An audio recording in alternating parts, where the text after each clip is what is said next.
อันนี้คือนมอัลมอนด์กล่องซึ่งผมซื้อกินเป็นประจำนะแต่ช่วงหลังก็คิดว่า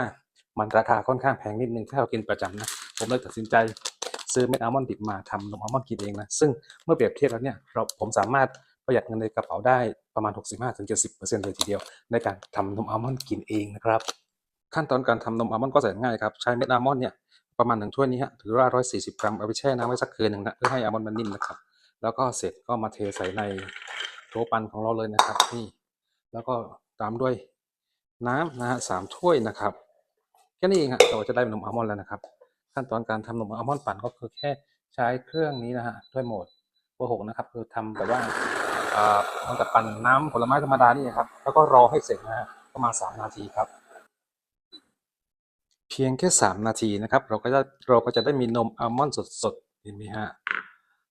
ไว้กินนะครับหลังจากนี้ก็เก็บใส่ถ้วยได้เก็บใส่เข้าตู้เย็นได้เลยครับ